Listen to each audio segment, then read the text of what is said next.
ही हम लोगों ने 2 लाख एकड़ जमीन का कब्जा दिया।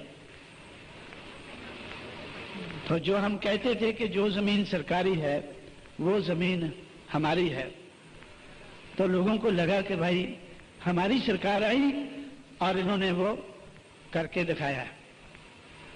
और भी बहुत सी चीजें हैं जो हम सरकार बनाकर करना चाहते थे। जब हमारी सरकार गिरी उसके आखिरी हफ्ते में हमारा ये प्लान था कि शेड्यूल ट्राइब का, मोस्ट बैकवर्ड का कोई भी इंसान, कोई भी फैमिली जो देहात में रहती है, तो उनके खिलाफ जो जमीन के वाले लोग हैं वो उनके खिलाफ कोई बाइकाट करता है और एट्रोसिटीज करते हैं कि उनके पास तो थोड़ी बहुत भी जमीन नहीं है। हालांकि थोड़ी बहुत जमीन देना ये अच्छी चीज नहीं है। थोड़ी बहुत जमीन देकर लोगों को लटका के देहात में रखना ये अच्छी चीज नहीं है। इसके तो हम भी खिलाफ है। बाबा साहब अम्बेडकर ने भी इसके बारे में काफी कुछ कहा है, सोच विचार किया है कि थोड़ी जमीन जो है वो झेंगे के झाड़ की तरह से है। झेंगा होता है क्या? वो एक झाड़ होता है ना जिसको लंबी लंबी लकड़ी सी लगती है, जिसकी सब्जी बनाते हैं, क्या बोलते हैं उसको? वही झेंगा। महाराष्ट्र में क्या बोलते हैं? झेंगे का झाड़, जिसको वो सब्जी लगती है ना, झाड़ लंबी लंबी लकड़ी लगती है जिसको नमक नमक डाल के है। चलो खैर, ऐसा जो दरख्त है उसके सहारे बहुत से लोग उसके सहारे बैठे रहते हैं देहात में कि भाई ये झाड़ है हमारे पास। चलो ऐसा, खैर वो अभी एक कहानी है, अभी मेरे पास समय नहीं बताने के लिए। लेकिन उसी के साथ उन्होंने कंपेयर किया कि अगर थोड़ी सी जमीन हमारे पास है तो लोग छोड़कर, जमीन को छोड़कर वो जाते नहीं हैं जिसके पास थोड़ी सी जमीन होती है। तो लेकिन फिर भी हमने सोचा कि जब लोग देहात में रहते हैं हम तो उनका प्रबंध करेंगे। जैसे बाबा साहब अम्बेडकर ने प्रबंध का सोचा था, सेपरेट सेटलमेंट्स, हमारे लोगों के सेपरेट सेटलमेंट होने चाहिए। वो अपनी जिंदगी में वो नहीं करा पाए, लेकिन आज भी हम सोचते हैं कि हमें उस दिशा में कुछ ना कुछ करना होगा। लेकिन फिर भी हमने सोचा कि उत्तर प्रदेश में जब हमारी सरकार है, शेड्यूल कास्ट, शेड्यूल ट्राइब और मोस्ट बैकवर्ड का कोई भी आदमी जो दूसरों के खेतों में खेती करके अनाज पैदा करता है, जो देहात में रहता है, जब तक वो देहात में रहता है उसके पास कम से कम 1 एकड़ जमीन होना जरूरी है। अपने रोजमर्रा के इस्तेमाल के लिए उनके पास 1 एकड़ जमीन का होना जरूरी है। अगर गांव पंचायत की जमीन है तो उसमें से दे दिया जाए।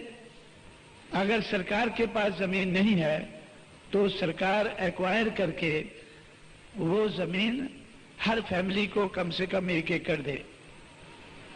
यह हमने अपनी सरकार के आखिरी हफ्ते में सोचा था, लेकिन जब सरकार नहीं रही तो ऐसी सोचें हमारे दिमाग में ही रह गई हैं। लेकिन ये मैं कहना क्या चाहता हूं, ये बात बताकर कि those who oppose will be required to propose. जो विरोध करते हैं, जो विरोध करते हैं तो उनके विरोध को ध्यान में रखकर तो डेमोक्रेसी में उनको भी मौका मिल सकता है कि भाई हम आपको मौका देते हैं, आप बताएं कि अगर ये सही नहीं है तो सही क्या है, और हम आपको मौका देके ये करके दिखाएं। तो हम लोगों ने अपोज नहीं किया बल्कि प्रपोज भी किया है। ये काम हम लोगों ने बीएसपी के माध्यम से किया है। बामसेफ के माध्यम से, बामसेफ को बनाने का कॉन्सेप्ट क्या था कि जिस समाज की गैर राजनीतिक जड़ें मजबूत नहीं होती उस समाज की राजनीति कामयाब नहीं हो सकती। इस सोच के आधार पर, इस कॉन्सेप्ट के आधार पर हम लोगों ने बामसेफ बनाने का सोचा। उसके बाद बामसेफ अभी बनी नहीं थी। हम इस नतीजे पर पहुंचे कि बामसेफ बनने के बाद में भी हम बहुत कुछ नहीं कर पाएंगे, क्योंकि हमें संघर्ष करना होगा। अगर हम संघर्ष नहीं करेंगे तो भी हमारी बात आगे नहीं बढ़ेगी। बामसेफ संघर्ष नहीं कर सकेगी, इसलिए संघर्ष करने के लिए हम लोगों ने BS4 बनाया। और कॉन्सेप्ट क्या था कि power will be product of struggle. पहला कॉन्सेप्ट था जिसके आधार पर बामसेफ बनाई कि जिस समाज की गैर राजनीतिक जड़ें मजबूत नहीं है उसकी राजनीति कामयाब नहीं हो सकती है। दूसरा कॉन्सेप्ट क्या था कि power will be product of struggles. अगर आप लोगों ने समाज को बामसेफ के माध्यम से तैयार कर लिया है, तैयार करने के बाद आप हुक्मरानों से कहेंगे कि अब हम तैयार हैं, हमारा हिस्सा हमें दे दें, तो कोई नहीं देगा। आपको उसके लिए स्ट्रगल करना होगा। तो स्ट्रगल करने के लिए भी, संघर्ष करने के लिए भी संगठन होना, समाज को हमें संगठित करना चाहिए। उसके बाद हम लोगों ने सोचा कि those who oppose will be required to propose. ये तीसरा कॉन्सेप्ट बनाया। तो इसलिए हम लोगों ने सोचा कि जो अपोजिशन का काम है, अपोज करने का काम है, मुखालफत करने का काम है और संघर्ष के माध्यम से मुखालफत करने का काम है, वो DS4 नहीं करेगी, वो BSP करेगी, वो पॉलिटिकल पार्टी करेगी। तो इसलिए हम लोगों ने बहुजन समाज पार्टी बनाई। अब बहुजन समाज पार्टी क्यों बनाई है? हम लोग तो पहले बाबा साहब अम्बेडकर को मानने वाले लोग थे, उनसे हमने बहुत सी चीजें सीखी, समझी। और हम लोगों ने रिपब्लिकन पार्टी को, जब तक मैं महाराष्ट्र में रहा, रिपब्लिकन पार्टी को कामयाब बनाने के लिए बहुत सी कोशिशें की।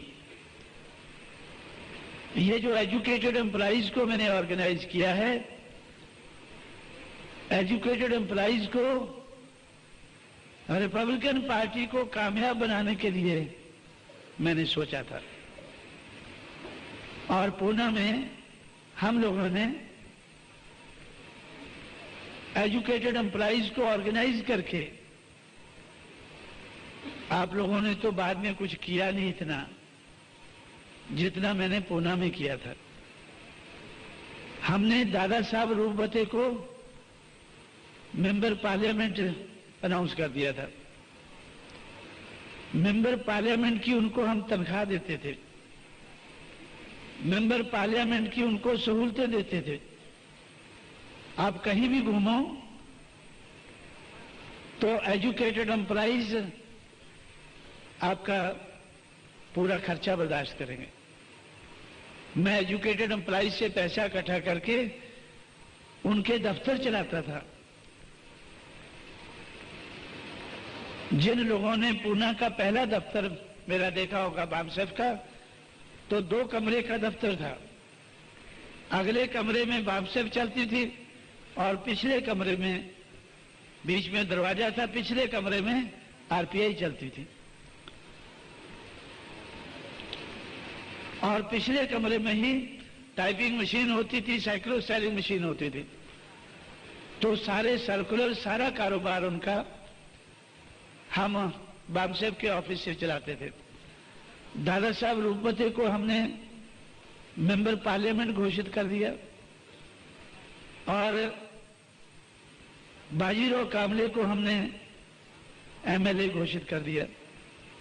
राज सालवी को हमने कारपोरेटर घोषित किया कि राज सालवी हमारा कारपोरेशन में हमारे समाज का काम देखेगा, बाजीराव कामले असेंबली के लेवल का काम देखेगा, दादा साहब रूपवते पार्लियामेंट के लेवल का काम देखेगा। और इनको हम वही सहूलतें देंगे जो MP, MLA या कारपोरेटर बनने के बाद सरकार इनको देती है। उनको हम पीए भी रखते थे उनके साथ। दारा साहब रूपदे के साथ हमने एक पीए भी रखा था जो एमपी के साथ भी नहीं होता है। मैं एमपी हूं, मेरे साथ कोई सरकारी पीए नहीं है, लेकिन मैं तो अभी इस लायक हूं कि रख सकता हूं। लेकिन हमारे समाज के तो एमपी भी नहीं बनते थे, फिर भी हम उनके साथ एक पीए रखते थे जो सेकंड क्लास से या थर्ड क्लास उस वक्त होता था उससे घूमते थे, और हमारा दारा साहब रूपदे फर्स्ट क्लास से घूमते थे। भाई आपने समाज का काम जो एमपी लेवल का आदमी करता है, आपको ठीक है आप पार्लियामेंट में नहीं जाने देते हैं, हम भेजेंगे, हम आपको चुनाव लड़ाएंगे, पैसा इकट्ठा करेंगे, सब कुछ करेंगे। हम आपको अगर चुनाव जिता पाए तो सरकार आपको बर्दाश्त करेगी, अगर नहीं जिता पाते हैं तो हम बर्दाश्त करेंगे। इस तरह से साथियों हमने कारपोरेशन में राज सालवी को हमने पहला कारपोरेटर बनाया। उसके बाद हम लोगों ने जब कारपोरेशन का इलेक्शन आया तो पहला तजर्बा उधर किया कि मैंने एजुकेटेड एम्प्लॉइज से पैसा इकट्ठा करके आरपीआई को चुनाव लड़ाया, 6 कारपोरेटर चुनकर भेजे। जब पहला चुनाव हमारी कोशिश के बाद आया, 6 कारपोरेटर चुनकर भेजे, और हर बार कारपोरेशन में हमारा एक ना एक चेयरमैन होता था, हमारा मतलब आरपीआई का। और 4-5 साल की कोशिश के बाद हम लोगों ने आरपीआई का मेयर बनवाया था। एक मिस्टर चौहान थे, उनको उनका पूना का मेयर बनवाया एजुकेटेड एम्प्लॉइज ने। ऐसा हमने सोचा था कि पूना को एक आइडियल जगह बनाकर फिर हम हर जगह एम्प्लॉइज को तैयार करेंगे कि आप भी अपनी अपनी जगह ऐसे करो भाई। और हमने उनको रोकने की बहुत कोशिश की। 1971 में मैं जब मुझे पता चला कि अभी बीपी मौर्य ये कांग्रेस में जा रहे हैं, तो मैं दिल्ली पहुंचा, तो उनको मैंने ये सब कुछ बताया कि महाराष्ट्र में हमने ये स्कीम बनाई है, तो हम इसको यूपी में भी लागू कर सकते हैं।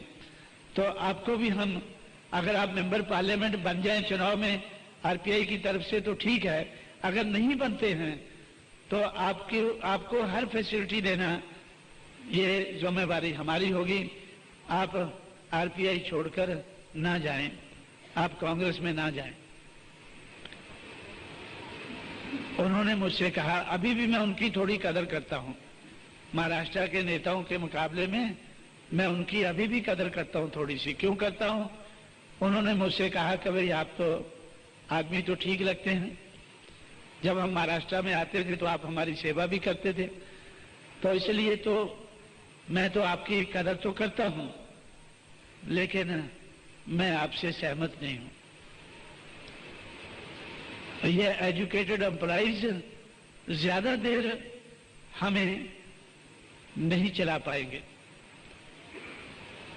ये हमें ज्यादा देर नहीं चला पाएंगे। मेरा बड़ा पुराना तजुर्बा है, 1945 से मैं बाबा साहब अम्बेडकर के संपर्क में आया हूं, 1956 तक उनके साथ काम किया है। आपने तो बाबा साहब का नाम भी 1965 में सुना है।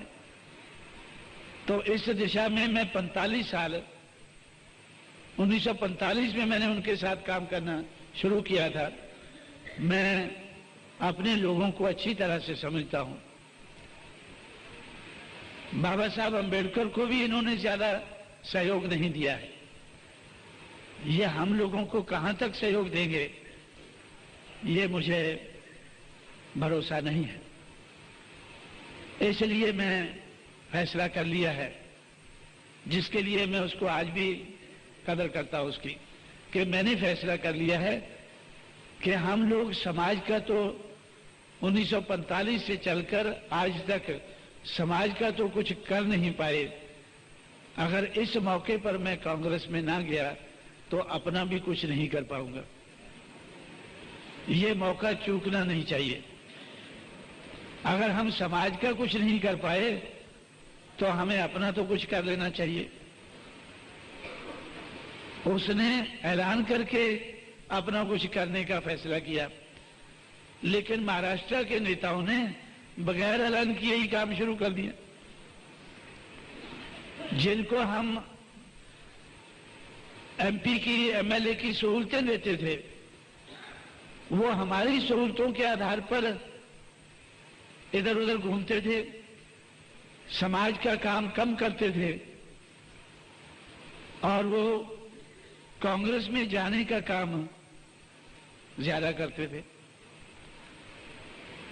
जो हमने उनके साथ उनको पीए दिए हुए थे, उनकी सेवा करते थे, वो मुझे आकर रिपोर्ट देते थे कि भाई ये दादा साहब रूपते तो समाज का काम झोपड़ों में आप बेचते, देहातों में बेचते, उधर तो नहीं जाता है, टिकट तो उधर का देते हैं आप लोग। लेकिन ये तो दादा साहब, एक और था कांग्रेस का दादा था, क्या नाम उसका, मर गया, वो मुख्यमंत्री बना था ना, हैं? नहीं, एक दादा था, पता नहीं क्या हैं, वसंत दादा। ये तो वसंत दादा पाटिल के ज्यादा चक्कर लगाते हैं और हमारे समाज के कम लगाते हैं, क्योंकि वसंत दादा पाटिल उस वक्त कांग्रेस का महाराष्ट्र का प्रेसिडेंट था। जब हम लोगों ने ये काम शुरू किया था तो वसंत दादा पाटिल महाराष्ट्र का वो चीफ मिनिस्टर, तो ये नाइक था मेरा ख्याल, चौहान जाने के बाद, वाईबी चौहान के बाद नाइक उस वक्त चीफ मिनिस्टर था और ये वसंत दादा पाटिल ये महाराष्ट्र का कांग्रेस का अध्यक्ष था। तो उनके पास ये ज्यादा चक्कर मारते हैं, ज्यादा जाते हैं। तो इस तरह से हम लोगों ने जब सोचा कि आहिस्ता आहिस्ता करके वो कांग्रेस में चले गए, महाराष्ट्र के लोग ज्यादातर कांग्रेस में चले गए। लेकिन उस वक्त से मैंने ये, उसके बाद में भी मैंने जब तक महाराष्ट्र में रहा, या महाराष्ट्र छोड़ने के बाद में भी मेरी ये कोशिश रही कि हमें रिपब्लिकन पार्टी को सपोर्ट करना। जब हम दिल्ली में गए तो दिल्ली में भी हम लोगों ने, मेरे जाने के बाद 1976 में मैं उधर गया, 1977 में कारपोरेशन का चुनाव हुआ। 1977 में पहले जो चुनाव हुआ तो उसमें जनता पार्टी के साथ समझौता कराने के लिए मैंने रिपब्लिकन पार्टी वाले लोगों की काफी उधर मदद की। और उसके बाद हम लोगों ने दिल्ली की कारपोरेशन का चुनाव रिपब्लिकन पार्टी का पूरा एम्प्लॉइज को ऑर्गेनाइज करके, उनसे उनकी शक्ति बनाकर, उनसे पैसा इकट्ठा करके, तो 1977 में जो कारपोरेशन का चुनाव है वो भी, तो उस वक्त तक बामसेफ तो बनी नहीं थी, लेकिन एजुकेटेड एम्प्लॉइज की शक्ति जितनी मैंने बनाई थी उस आधार पर, तो वो चुनाव भी हमने उधर लड़वाया था। लेकिन उसके बाद जैसे बामसेफ बनी 1978 में, तो रिपब्लिकन पार्टी के लोगों ने बामसेफ का विरोध करना शुरू कर दिया। रिपब्लिकन पार्टी के लोगों ने बामसेफ का विरोध करना शुरू कर दिया। क्यों शुरू कर दिया? क्योंकि जिस तरह से मैं तो, जैसे हमारे एक मिस्टर, मेरे साथी जो पूना में मैं जिनको छोड़ के आया था पीछे, वो फंड रेज करते थे, तो मैं रिपब्लिकन पार्टी के लोगों को मदद करता था। तो जब हम लोगों ने खोबरागढ़े की मदद की, उनसे पैसा लेकर बैरिस्टर खोबरागढ़े को मदद की, तो बामसेफ के लोगों ने मेरा विरोध किया कि भाई ये तो दारू पीने वाला आदमी है, ये तो शराब पीने वाला आदमी है, तो जब तक ये शराब नहीं छोड़ता है तो तब तक हमें इसको पैसे की मदद नहीं करनी चाहिए। अब उसने बेचारे ने शराब छोड़ी नहीं, तो इन्होंने मुझे ही पैसा देना बंद कर दिया। पूना के लोगों ने, उसमें एक कर्मचारी था मिस्टर भगत, अब पता नहीं वो है या रिटायर हो गया होगा, तो उसने सारे कर्मचारियों को कन्विंस करके तो मेरे पास वो ये लेकर आए कि भाई हम इनको मदद नहीं करेंगे क्योंकि ये तो शराब पीता है, और हमारे पैसे से हम पैसा इकट्ठा करें और ये उसकी खोबरागढ़े उसकी शराब पी जाए, ये हमें मंजूर नहीं है। तो मैंने उनसे कहा कि भाई मैं तो नहीं पीता हूं, आप तो पैसा मुझे देते हैं, तो मेरा भत्ता क्यों बंद करते हो? वो कहने लगे आपका भत्ता उधर चला जाता है इसलिए हम नहीं देंगे, आपको भी नहीं देंगे। तो इस तरह से तो आहिस्ता आहिस्ता करके कुछ कर्मचारियों की तरफ से उनको विरोध होने लगा। जिस तरह से आज कर्मचारी जो है तो आप थोड़े कंप्लेन करते हैं, दुखी हैं, तो कितनी आपकी कंप्लेन जायज है नाजायज है उसके ऊपर तो मैं गौर करूंगा, लेकिन उस वक्त भी हमें ये दिक्कत आई। और जब हमने शराब पीने वाले आरपीआई के लोगों का भत्ता बंद कर दिया कर्मचारियों ने, मेरी अपील के बावजूद भी मैंने उनसे कहा कि भाई इनको तो पुरानी आदत है, ये छोड़ेंगे नहीं, तो चलो इनके लिए शराब का भी बंदोबस्त कर देना चाहिए। वो बोलने लगे कि नहीं ये तो हम नहीं करेंगे, ये बात हम आपकी नहीं मानेंगे। तो आरपीआई के जो दारू पीने वाले नेता थे वो सारे हमारे खिलाफ हो गए, वो सारे बामसेफ के खिलाफ हो गए। अब बामसेफ के खिलाफ हो गए मतलब कांशीराम के खिलाफ हो गए, क्योंकि मैं उनकी दारू का बंदोबस्त, मैं तो इस मत का था कि उनका कर ही देना चाहिए बंदोबस्त भाई, क्योंकि अगर हम नहीं करेंगे वो इधर उधर से कर लेंगे, अपने आप को बेचकर, अपने समाज को बेचकर कर लेंगे, तो वो तो करेंगे ही, चलो हम ही कर देते हैं। लेकिन उसके बाद बामसेफ और रिपब्लिकन पार्टी में महाराष्ट्र में पहले टेंशन हुआ, और महाराष्ट्र के लोग ही आरपीआई को देश भर में कंट्रोल करते थे। तो फिर ये फैसला किया गया सबसे मिलकर कि भाई हमें अभी, जब वो मुझे देते नहीं पैसा तो आरपीआई वालों को हम मदद नहीं कर पाएंगे, जब मदद नहीं कर पाएंगे वो हमारा विरोध करने लगे। तो उस वक्त फिर मैं सोचने पर मजबूर हुआ भाई क्या किया जाए। तो उस वक्त मैंने काफी स्टडी करने के बाद इस नतीजे पर पहुंचा कि बाबा साहब अम्बेडकर का जो मूवमेंट है, मिशन है, उनकी जिंदगी में वो डायनेमिक रहा। मुझे ऐसा लगा कि उसको पहिए लगे हुए हैं, वो उसको चलाना आसान है। लेकिन बाबा साहब के जाने के बाद उनके जो लेफ्टिनेंट्स थे वो उसको डायनेमिक नहीं बना सके, डायनामिज्म उसका नहीं रख सके, वो स्टैटिक बन गया, वो बगैर पहियों के बन गया, तो उसको चलाना मुश्किल हो गया।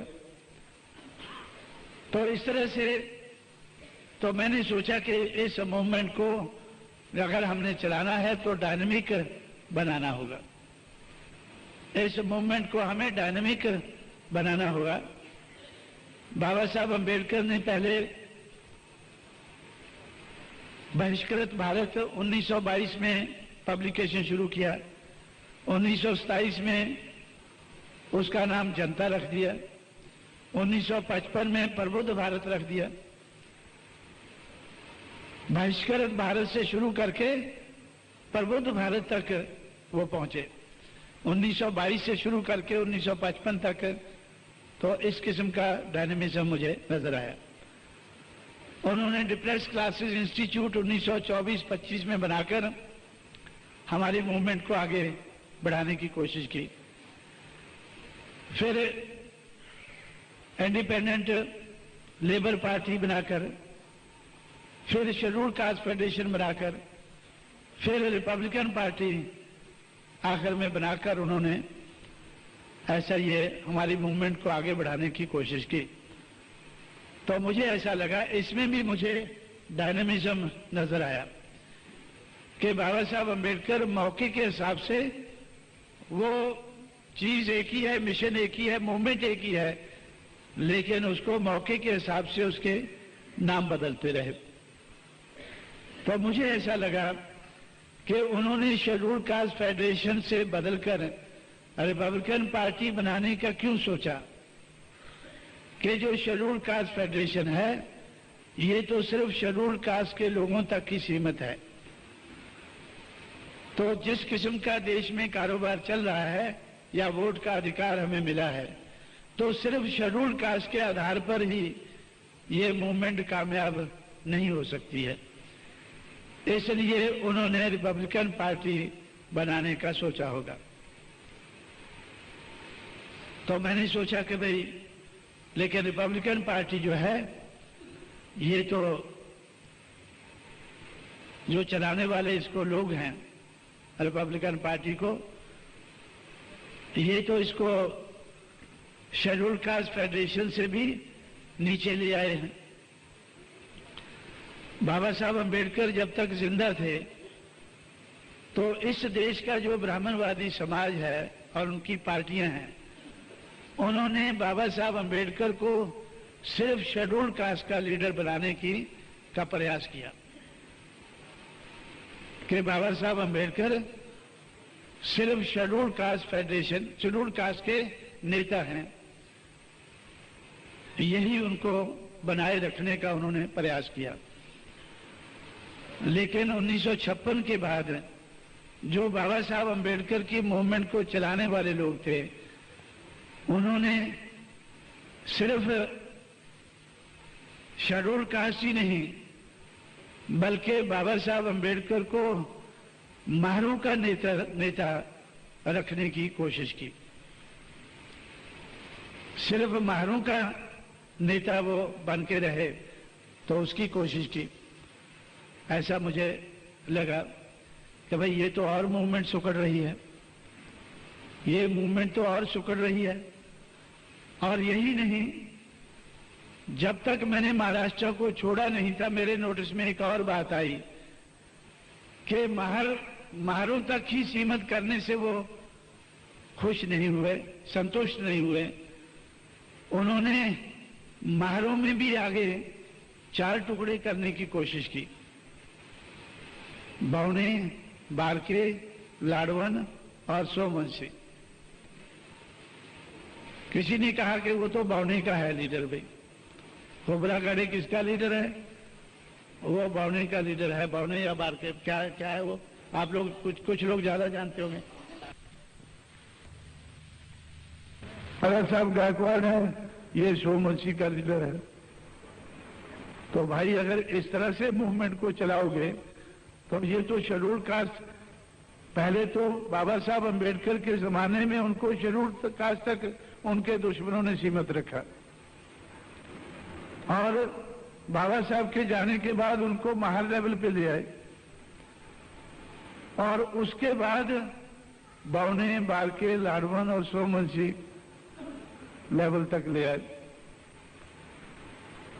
यही हाल हमारे साथ पंजाब में हुआ है। अभी पंजाब में हमारे 9 एमएलए थे, 9 में से 6 आधर्मी थे, 2 रामदासी और 1 मजहबी। बहुजन समाज पार्टी से जीते थे, लेकिन पंजाब की बहुजन समाज पार्टी क्या थी? सिर्फ 3 जातियों की पार्टी, आधर्मी, रामदासी और मजहबी।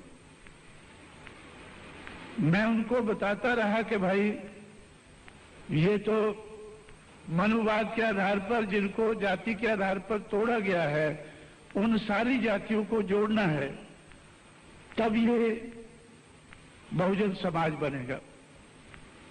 और जब बहुजन समाज बन जाता है, ये इन जातियों का अलायंस बन जाता है।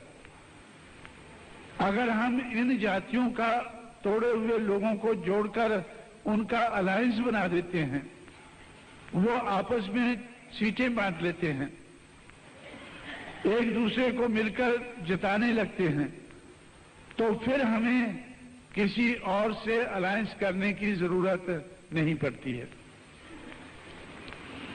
मेरा ख्याल मेरी बात को समझ रहे हैं आप लोग कि अगर ये 6000 जातियों का अलायंस बन जाए, 6000 में से मानो हम 1000 का ही बना दें, जिसके आधार पर हम जीतने लग जाएं, तो फिर हमें किसी दूसरी पार्टी से अलायंस करने की जरूरत नहीं पड़ती है, पड़ेगी। लेकिन जब तक हम ये नहीं कर पाते हैं, तो फिर हमें किसी दूसरे के साथ अलायंस करने की जरूरत पड़ सकती है।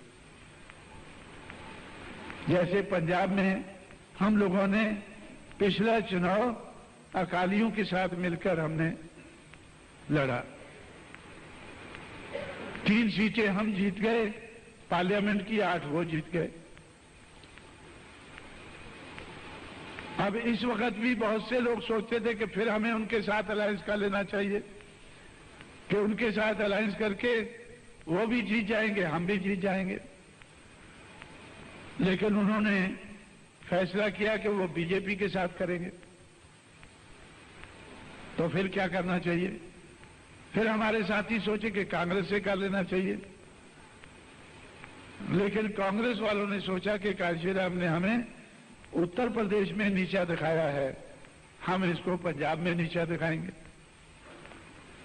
मैंने सोचा कि नीचा देखना ही है तो फिर हम आपको भी दिखा देंगे कि क्या कर सकते हैं।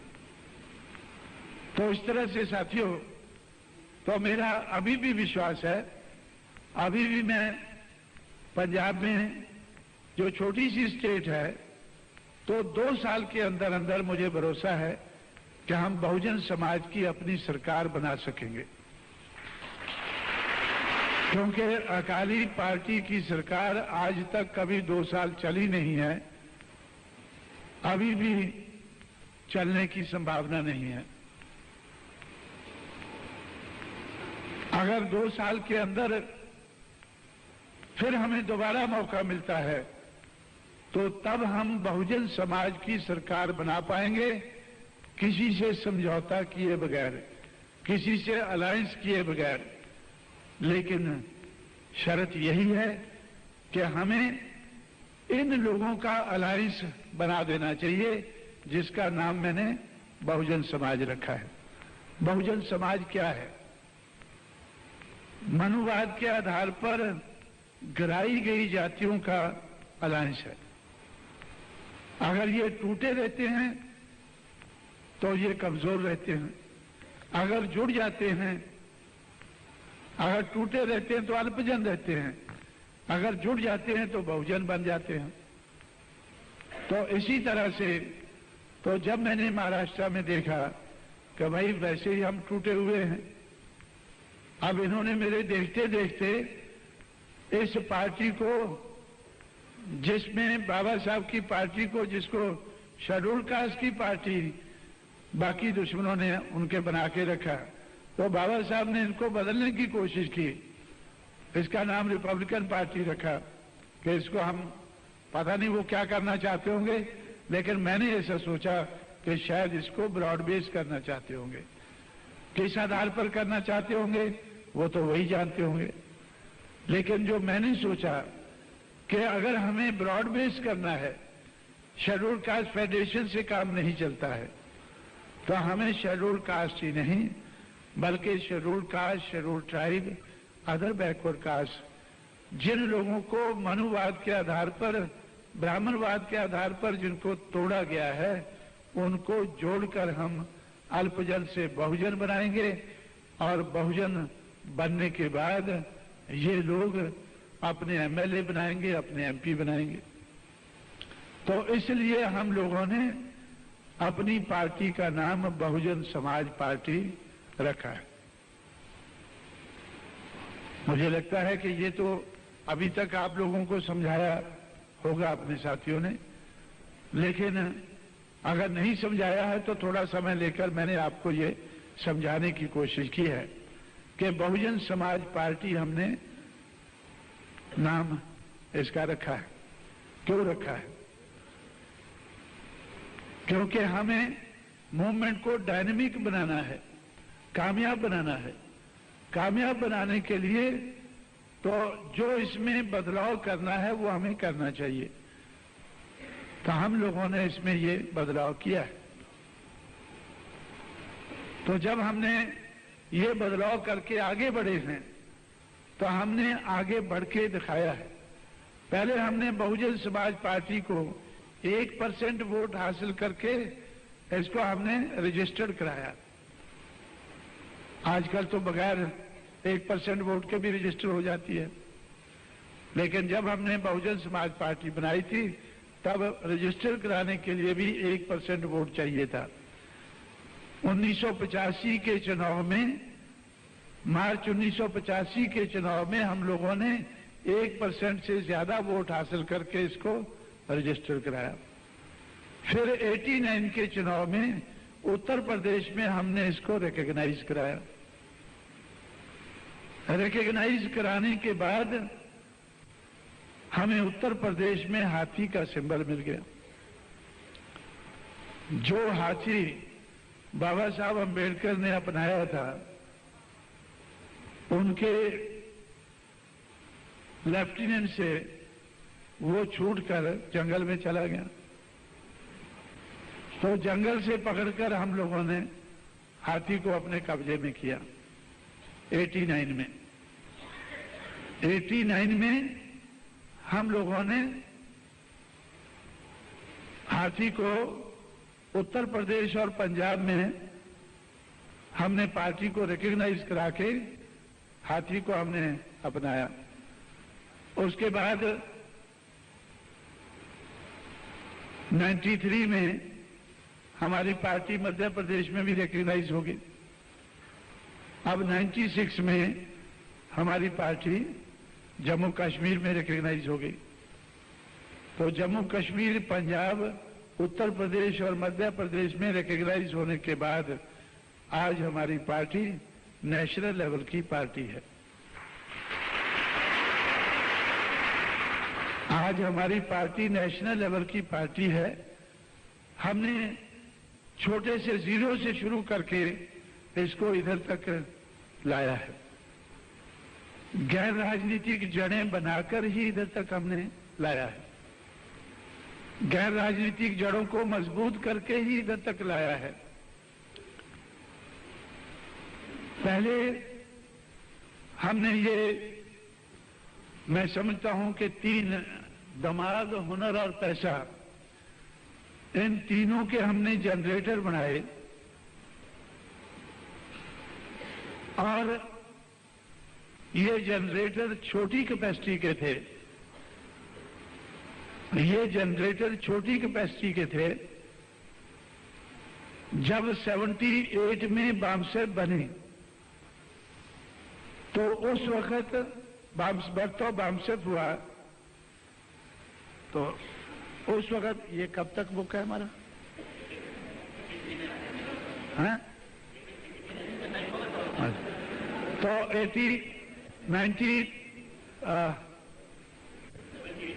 78 में हमारा जनरेटर लगभग 3 लाख रुपया जनरेट कर पाया था। ये कोई टाइम तो लिमिट तो नहीं है, तो मैं आधे घंटे में और कंप्लीट करूंगा। तो मुझे मालूम है कि आप लोग खाने के इंतजार में हैं, कोई बात नहीं, तो आधा घंटा और बर्दाश्त करें। तो 78 में हमारा जनरेटर 3 लाख रुपया जनरेट कर पाया था। लेकिन 96 में पार्लियामेंट के चुनाव में लगभग 2 करोड़ रुपया जनरेट कर पाया था। और 96 के चुनाव में, जो अक्टूबर 96 में असेंबली का चुनाव हुआ, उसमें लगभग 2 करोड़ रुपया जनरेट कर पाया था। अभी पंजाब में चुनाव हुआ है, अभी उधर हमें फंड की जरूरत पड़ी, तो 1 करोड़ 10 लाख रुपया अभी जनवरी फरवरी में हमारे जनरेटर ने जनरेट किया है। और आप लोगों के ऊपर 1 पैसे का बोझ नहीं आया है। जो इधर ग्रम्बल कर रहे हैं, जो इधर शिकायतें कर रहे हैं, तो उनमें से कोई मुझे बताए, क्या आप लोगों से मैंने किसी से 1 रुपया लिया है? इधर जो लोग बैठे हैं या जिधर से आप लोग चलकर आए हैं, ये सारे का सारा फंड हम लोगों ने सिर्फ उत्तर प्रदेश से जनरेट किया है।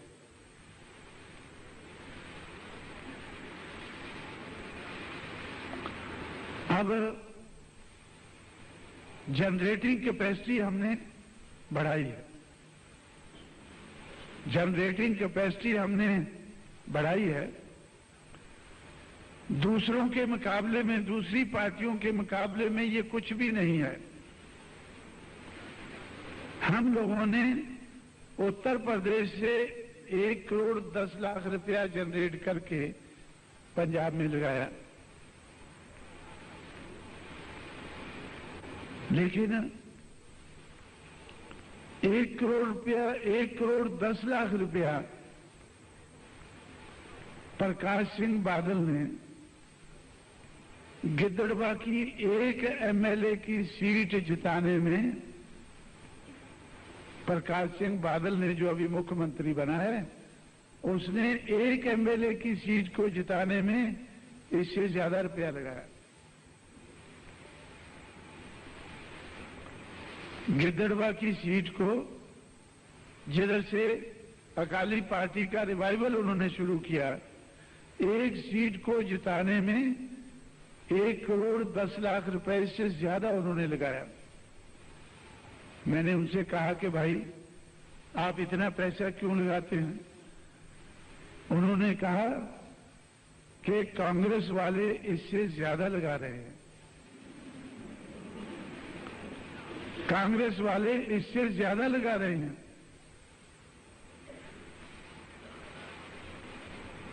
तो आप अंदाजा लगाएं